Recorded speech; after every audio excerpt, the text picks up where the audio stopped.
kaidah yang kedua, segala yang datang dari Allah itu tidak mungkin buruk. Tidak mungkin. Kenapa kita diminta untuk taat dengan mutlak? Karena segala yang datang dari Allah pasti baik. Ya, pasti baik. Karena Allah menurunkan segala maslahat sesuai kebutuhan kita.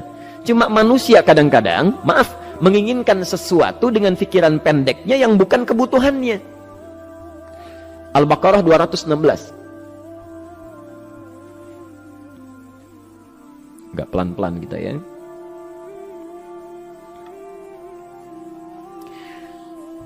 Bapak Ibu kalau diminta milih, pilih motor, pilih mobil.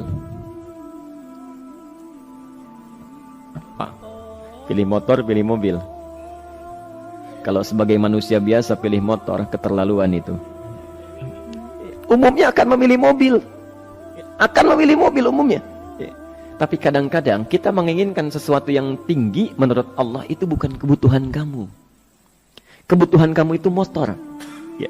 Keperluan kamu motor. Kalau kamu punya mobil, sulit nantinya. Gangnya sempit, mesti bikin garasi, anggaran bertambah, dipikirin juga. Capek. Sudah, motor saja, terbebas dari banyak kemacetan. Mampu diurai, tidak banyak difikirkan. Pelan-pelan. Turun ayat, kutiba alaikumul qitalu wa huwa kurhul lakum. Ya. Diwajibkan atas kalian berperang. Dulu orang diminta jihad gelisah, ya. Gelisah. Nah, kalau ada perintah Allah yang melahirkan kegelisahan, ini maknanya. Ya. Tidak harus dalam konteks jihad yang fisik, ya. Jihad, melawan hawa nafsu kita. Jihad melawan pikiran kita. Jihad melawan prasangka buruk kita. Kadang-kadang ada keinginan kita yang kita inginkan menurut Allah itu belum baik untuk kita. Nah, sifat manusia ketika diberikan oleh Allah keputusan yang terbaik, kadang-kadang ada sifat dalam hatinya gejolak, belum bisa menerima. Ya. Ada gejolak di hatinya. Dalam keadaan demikian kata Quran, kutiba alaikumul qital. Kalau Anda merasakan sesuatu sedang ada gejolak di jiwa, sulit menerima ketetapan Allah, maka perangi perasaan-perasaan buruk itu. Wa huwa kurhul lakum, walaupun itu sulit. Walaupun itu sulit. Jangan berprasangka buruk dulu pada Allah. Ayat yang indahnya, perhatikan kalimatnya. Asa an takrahu syai'an fahuwa khairul lakum. Boleh jadi Anda tidak menyukai sesuatu, di balik itu ada kebaikan-kebaikan besar yang Allah sedang rencanakan. Ya. Karena pikiran kita pendek, maunya sekarang saja. Tapi subhanallah, Allah sangat panjang, tidak ada batasnya. Allah memberikan maslahat sampai kamu meninggal, ini maslahatnya. Kamu berpikir sekarang saja. Wa asa an tuhibbu syai'an wa huwa syarrul lakum. Sedangkan boleh jadi di balik yang kita sukai ada keburukan yang sedang menunggu kita di depan ini, kamu tidak tahu. Ya. Apa logikanya?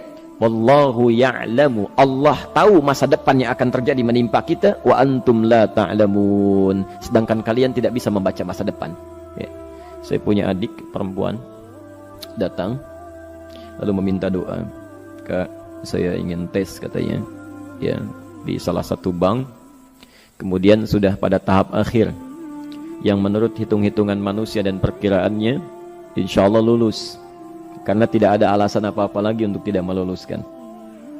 Baik, bismillah kita berdoa, tapi doa kita seperti dibimbing oleh Quran, tidak minta dunia saja ya. Jadi dunia baik, Al-Baqarah 201, Rabbana atina fid dunya wa fil akhirah ya. Dunia minta baik, akhirat minta baik. Tapi aturan dunia dan akhirat ini jangan disebandingkan, rugi. Dunia itu kecil, akhirat lebih besar. Dunia itu kecil. Makanya diatur di Al-Qasas ya, ayat 77 sampai 78 itu aturannya, wabtaghi fima atakallahu daral akhirah wa la tansa nasibaka minad dunya. Minta seluas-luasnya akhirat, tapi dunia jangan berlebihan. Ya. Sekedar mencukupi kebutuhan kita saja. Ya. Pakaian, Bapak Ibu sekalian, ya, kita beli pakaian sesuai kebutuhan saja, jangan berlebihan. Ya. Cukup ketika kita akan sholat, layak, indah dalam pandangan Allah. Ketika kita akan bermuamalah, bagus, tidak mengecewakan orang lain, sudah. Maka waktu selebihnya, ketika kita mencari sesuai kebutuhan, waktu selebihnya bisa digunakan untuk memperbanyak ibadah. Tidak banyak energi terbuang, uang juga terbuang, tenaga juga terbuang. Bayangkan kalau keinginannya macam-macam. Wah, ingin baju terbaru, ingin tasnya Hermes, mereknya dari Paris, sekarang juga mesti dibeli. Wah, uangnya sudah 400 juta keluar, tenaga mesti keluar, beli tiketnya macam-macam dan sebagainya. Habis waktu untuk mengejar dunia, ibadah tertinggalkan. Di rumusnya dunia itu secukupnya saja. Nah, yang paling menarik, kita doakan supaya Allah memberikan kebaikan dunia dan akhiratnya yang paling utama. Maka datanglah dengan lesu mengatakan, saya tidak lulus katanya. Kenapa? Saya bilang, saya tidak tahu, saya sudah berusaha. Tapi konon kabarnya, saingan saya adalah anak salah satu pejabat. Masya Allah. Saya bilang, kamu jangan bersedih. Kamu menginginkan sesuatu dengan pikiran pendek, Allah pasti memberikan yang terbaik yang tidak terlukiskan nanti. Subhanallah. Pekan beberapa hari setelah itu, muncul berita, ternyata dia diterima di bank syariah. Dia menginginkan sesuatu yang diinginkan, Allah menginginkan lebih dari apa yang dia harapkan. Dikasih bank syariah, di situ terjaga, meningkat keagamaannya, terjaga hijabnya, segalanya, dan disitulah kemudian diarahkan untuk menemukan jodohnya. Masya Allah. Dia berpikir saat itu Allah merencanakan masa depannya. Ya. Jadi apa yang Allah sudah rencanakan pasti baik, Pak, Bu. Jadi tadi dari salat subuh yang pertama kali ingin disampaikan adalah, coba dilihat sampai subuh ini, adakah aturan Allah dan Rasulnya yang sampai subuh ini pernah kita langgar, pernah kita ragukan. Barangkali itu yang membuat kehidupan kita sulit. Ya. Allah, Rasul membuat aturan. Dan ada 4 tipikal orang, ya, 4 tipikal orang bila dihubungkan dengan aturan yang Allah dan Rasul sudah buat itu. 1, ada yang ikut aturan. Maka orang seperti ini kata Quran, yuridullahu bikumul yusra wala yuridu bikumul usra. Al-Baqarah 185. Allah menginginkan kemudahan, tidak menghendaki kesulitan dalam hidupmu. Ya. Maka dibuat aturan, yang ikut aturan Allah pasti mudah hidupnya. Ya, pasti mudah hidupnya. Ya. Rizkinya mudah, hidupnya mudah, nyaman, enak. Ya. 1, ada yang ikut aturan. Yang kedua, ada yang keluar aturan. Ya. Ini pasti repot. Pasti repot. Di awal-awal seperti menyenangkan, ujung-ujungnya repot. Allah bilang, jujur, jangan berdusta. Kalau dusta celaka. Wailul lil mukadzibin. Celaka bagi para pendusta. Dia keluar aturan, dia berdusta. Awal-awal memang nikmat. Besok. Ya. Pak, ini amplop siapa ya? Ya. Maaf Pak, ini amplop. Memang ini khusus Pak, anggaran tertentu tidak ada kaitan dengan proyek ini. Padahal ada kaitan dengan proyek, dia sisihkan untuk kepentingan pribadinya. Bohong. Saat itu merasakan enak dapat tambahan, besok-besok dikejar-kejar sama aparat kepolisian. Ya. Celaka. Wail, itu sudah keluar aturan pasti celaka. Ya. Subhanallah. Jadi ada orang kedua keluar aturan. Yang ketiga bikin aturan sendiri. Dikasih aturan, dia bikin aturan sendiri. Subhanallah. Kalau sakit, dibuat ketentuan. Sakit pertama, kalau biasa-biasa saja, ya, subhanallah, ikhtiarnya pergi ke dokter. Seorang sahabat datang kepada Rasulullah, ya Rasulullah, saya sakit, tolong doakan saya. Kata Nabi, idhab ila tabib, pergi ke dokter. Ini orang pintar sekali. Kata orang ini, ya Rasulullah, Anda kan Nabi Rasul, angkat tangan Anda, Allah kan maha menyembuhkan, nanti Allah sembuhkan saya. Cerdas ya? Tapi subhanallah, Nabi harus lebih cerdas, dapat bimbingan dari wahyu. Pergilah ke dokter karena kesembuhan yang telah Allah tetapkan dititipkan di tangan para dokter. Masya Allah, pergi ke dokter. Ya. Itu rumus pertama. Nanti kalau dokter sudah pada hand up, ya, angkat tangan tidak mampu menyembuhkan, itu tandanya Allah ingin langsung menyembuhkan tanpa turut campur makhluk yang ada. Maka kaidahnya akan berubah nanti, ya, dari kaidah biasa kepada kaidah Al-Anbiya ayat 83 sampai 84. Itu aturan yang menyembuhkan langsung dari Allah Subhanahu wa taala.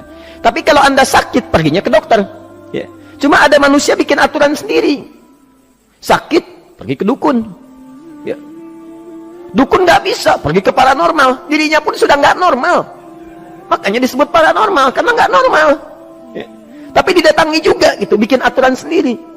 Karena itu jadi lebih sulit hidupnya. Ya. Doa minta pada Allah kan sederhana. Ya. Doa nggak bayar, nggak ada macam-macam, masya Allah, gampang sebetulnya. Ada kekeringan sekarang kan, banyak kekeringan ya, banyak kekeringan. Dikasih rumus, subhanallah, dikasih rumus yang tidak perlu pakai biaya, meluangkan waktu, itu pun berpahala juga. Dunianya dapat, akhiratnya melimpah. Ya. Dikasihlah salat istisqa, masya Allah, tinggal minta, memohon kepada Allah. Salat, mengangkat tangan, mohon pada Allah, subhanallah. Manusia tidak bikin aturan sendiri. Digarami saja. Orang garamin sayur, dia garamin awan. Cari biaya miliaran, terbang pakai pesawat. Kalau Allah tidak berkehendak, ya sudah. Ya. Ayo silahkan, berapa biaya yang mau kamu kumpulkan? Tenaga yang kamu kumpulkan silahkan aja. Ya. Yang ini hujan, bikin kering lagi di sana. Sana hujan, bikin kering lagi di sana. Mau sampai kapan? Ya. Dikasih yang gratis, tinggal muncul. Cuma manusia bikin aturan sendiri, ya susah hidupnya. Itu yang ketiga. Yang keempat, ada orang nggak mau diatur.